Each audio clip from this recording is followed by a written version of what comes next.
নবীজি বলছেন তোমার ক্ষেত জগিয়ে দেবে এই কুকুরকে পুষো, তোমার মবেশি জানোয়ারগুলোকে জগিয়ে দিবে এমন কুকুরকে পুষো, তোমার বাড়ি, তোমার গাড়ি, তোমার পুয়ালের পালা, কাঁড়ের পালা জগিয়ে দিবে এমন কুকুরকে পুষো, তাহলে পারে লাভ আছে। আর যেইগুলো কুকুরকে বলি আমরা খেঁখি কুত্তি, যেগুলো কোনো কাজ দেয় না, শুধু মানুষকে দেখতে গেলে ঘেউ ঘেউ করে, আপনার কথা শুনে না, কথা মানে না, গলিতে শুয়ে থাকে কাঁড়ের পালার তলায়, মানুষ যেতে গেলে মানুষকে কামড়ায়, ছাগলকে কামড়ায়, বকরি গরুকে কামড়িয়ে দেয়। এই রকম যদি কুকুর বাড়িতে থাকে তাহলে আল্লাহ রাব্বুল আলামিনের নবী বলছেন প্রত্যেক দিন তোমার নেকি থেকে, প্রত্যেক দিন তোমার নেকি থেকে 2 কিরাত করে নেকিকে আল্লাহ তাআলা কেটে দিবেন আর মাইনাস করে দিবেন, বরবাদ করে দেবেন। এরে বান্দা, বাজে কুকুর কিসের জন্য বলিতে রেখেছো?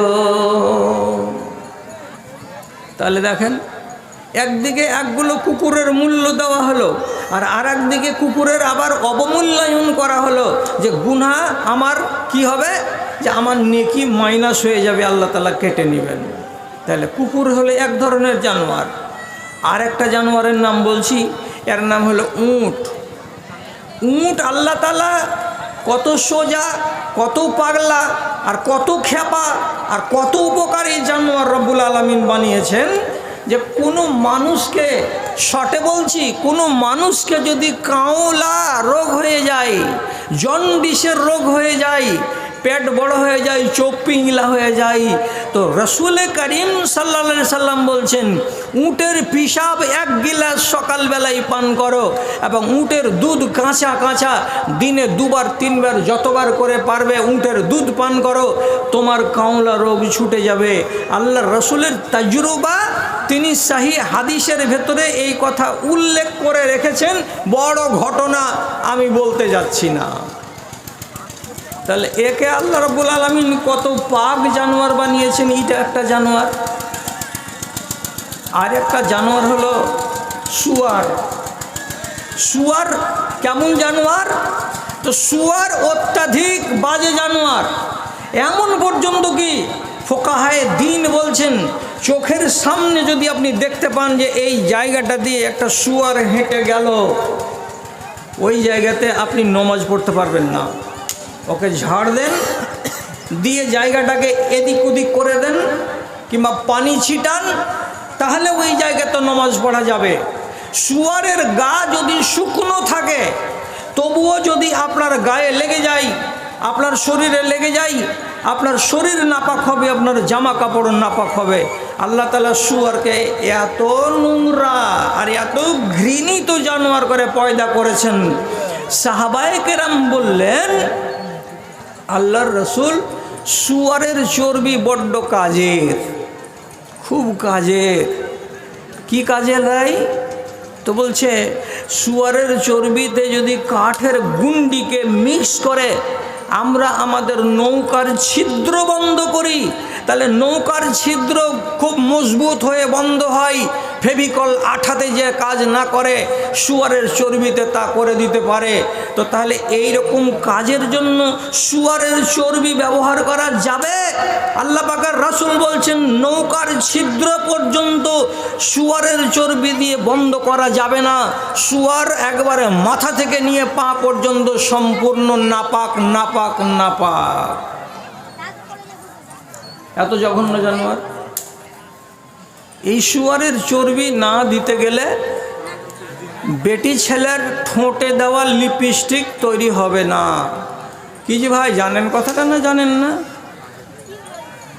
খুব জোর করে বলছি, পৃথিবীতে যত লিপস্টিক আছে বেটি ছেলের ঠোঁটে দেওয়া, আল্লাহর কসম বলছি শতকরা 98টা লিপস্টিকের শুয়ারের চর্বি আছে, নাহলে ঠোঁট মুলায়ম হবে না। আরও বলছি, রাগ করিয়েন না আর আমার সাথে ঝগড়া করিয়েন না। আমাদের এই দেশে দোকানে এমন একগুলো সাবুন পাওয়া যায়, এই সাবুনের ভেতরে শুয়ারের চর্বি আছে। শুয়ারের চর্বিওয়ালা সাবুন আমিও খুশি খুশি মাখছি, আপনিও খুশি খুশি মাখছেন। যদি বলি নাম বলো মৌলভী সাহেব, তো কোম্পানি যে আমাকে গুতাইবে, সাবুনের নাম যদি বলে দিই, আর আপনাকে যদি আমি না শিখাই তাহলে আপনি যে শুয়ারের চর্বি রোজ রোজ মাখবেন, তো আমার ভাই আপনি গুনাহগার হবেন। কোন দিকে যাব আমি? ডাব সাবুন নাম শুনেছেন?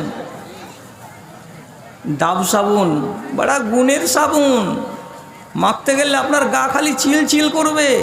চিলচিলাটা করে কে? তো শুয়ারে। নেফিয়া ক্রিমের নাম শুনেছেন? বলে হ্যাঁ শুনেছি। নেফিয়া ক্রিম 40 টাকাতে একটা 50 গ্রামের শিশি পাওয়া যায়। একবার যদি গালে লাগিয়ে দিন সন্ধ্যেবেলায়, আগামীকাল বেলা 10টা পর্যন্ত গাল খালি তুল তুল করবে, মুলায়ম মুলায়ম ভাব থাকবে। বেটি ছেলে নিফিয়া খুব গালে ব্যবহার করে। গাল এত তুলতুলি আর মুলায়ম কে করে? তো শুয়ারের চর্বিতে করে।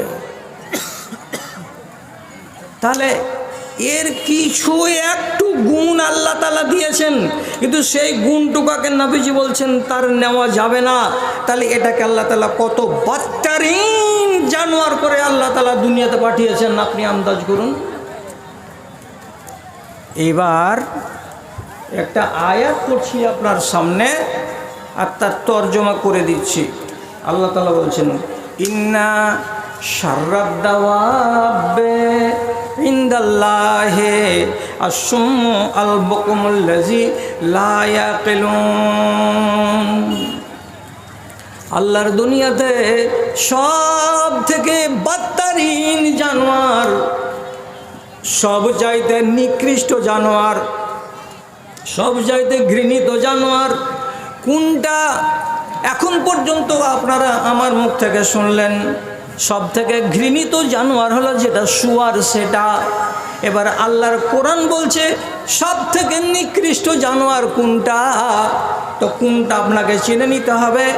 যেই জানোয়ারটাকে আল্লাহ রাব্বুল আলামিন শোনার মতো যোগ্যতা দান করেছেন, অথচ কানটাকে বহিরাদের মতো করে রেখে দিয়েছে, কানে ভালো কথাকে তুলতে পারে না, এবং মুখখানা দিয়ে সুন্দর সুন্দর বলি বের হবে, সুন্দর সুন্দর দোয়া বের হবে, সুন্দর সুন্দর তিলাওয়াত বের হবে, অথচ নিজের মুখখানাকে বোবার মতো করে রেখে দিয়েছে। মুখ দিয়ে আওয়াজ বেরোয় না, তেলাওয়াত বেরোয় না, মুখ দিয়ে দোয়া বেরোয় না। এমন লোকগুলোকে আল্লাহ তাআলা ডেকে বলছেন এরাই হলো আল্লাহর দুনিয়াতে সমস্ত জানোয়ারের চাইতে বদতরিন জানোয়ার, সমস্ত জানোয়ারের চাইতে সব থেকে ঘৃণিত জানোয়ার। এবার আপনি বলেন কোনগুলো জানোয়ারের কান আছে অথচ কানে বহিরের মতন ঠসার মতন কানকে রেখে দিয়েছে, কানে কাজ আদায় করে না। মুখ আছে, মুখ দিয়ে মুখের কাজ আদায় করে না, গুঙার মতো হয়ে বসে আছে, একটা দুয়া জানে না, কালাম জানে না। এই জানোয়ারকে আল্লাহ তাআলা বলছেন সব জানোয়ারের থেকে ঘৃণিত জানোয়ার। এর মানে কি? কুকুরের থেকেও ঘৃণিত জানোয়ার। এর মানে কি? গাধার চাইতে এই জানোয়ার হলো ঘৃণিত জানোয়ার। এর মানে কি?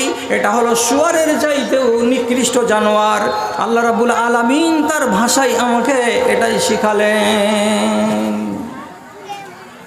জি, যদি আপনার মুখটা জানোয়ারের থেকে আলাদা না হয়, যদি আপনার চোখটা জানোয়ারের থেকে আলাদা না হয়, যদি আপনার বুদ্ধিটা গরু বাছুরের থেকে আলাদা না হয়, তাহলে পরে অবশ্যই আমি জানোয়ার, আর আমি হলাম নিকৃষ্ট জানোয়ার। কেন যে আল্লাহ বানিয়েছিলেন আমাকে উত্তম করে, কিন্তু আমি আমার ব্যবহার গুণে কি হয়ে গেলাম? নিজে নিকৃষ্ট হয়ে গেলাম। বাবারে ধনরে, একটা আয়াত পড়ে শোনাচ্ছি, আপনারা রং রসের দিকে তাকায়েন না, একটু নিজের ইমানটাকে নড়িয়ে টড়িয়ে দেখেন। নবী আল্লাহ তাআলা কি বলছেন? ইন্নাস সামআ ওয়াল বাসারা ওয়াল ফুয়াদা কুল্লুন উলাইকা কানা আনহু মাসউলা। তোমার দুটো চোখ সম্বন্ধে, তোমার দুটো কান সম্বন্ধে, এবং তোমার নিজের মুখখানা সম্বন্ধে কিয়ামতের দিন আল্লাহ তাআলা প্রশ্ন করবেন, জিজ্ঞাসা করবেন। এই তোকে মুখের হিসাব দিতে হবে, এই বান্দা তোকে তোর কানের হিসাব দিতে হবে, এই বান্দা তোকে তোর চোখের হিসাব আমাকে দিতে হবে। এই হট, কি আছে এখানে রে? এই যা যা,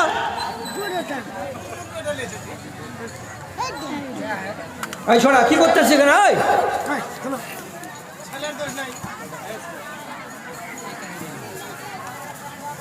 কি বললাম? আয়াতটা কি বললাম? তোমার দুই চোখে জিজ্ঞাসা হবে কিয়ামতের দিন, তোমার দুই কান সম্বন্ধে প্রশ্ন করা হবে কিয়ামতের দিন, তোমার এই মুখ সম্বন্ধে তোমাকে প্রশ্ন করা হবে, জিজ্ঞেস করা হবে। এই মুখের হিসাব দে, এই কানের হিসাব দে, এই চোখের হিসাব দে। বিনা হিসাবে তোমাকে ছাড়া হবে না কিয়ামতের দিন। কি হিসাব চাইবে? আল্লাহ তাআলা যে এই জিনিসগুলোর হিসাব চাইছেন, তো কি হিসাব চাইবে? হিসাব চাইবে যেমন আপনাকে বলছি, কি কি দেখেছিল চোখ দিয়া? দাও, জবাব দাও। আপনাকে যদি এই প্রশ্নটা করা হয় তো আপনি জবাব দিতে পারবেন? আল্লাহ তোমার এই দুটা চোখ দিয়া সকালবেলায় কোরআন মাজিদ খুলা এক রুকু পড়া, তারপরে কোরআন বন্ধ করে সংসারের কাজে গেছিলাম, এই জবাব দিতে পারবে? পারবো। কটা লোকে মজলিসে আছে? এইরকম যদি আল্লাহ জিজ্ঞেস করে দেন তো কয়টা লোক আছে পাস করতে পারবে? 5টা, 95টা ফেল।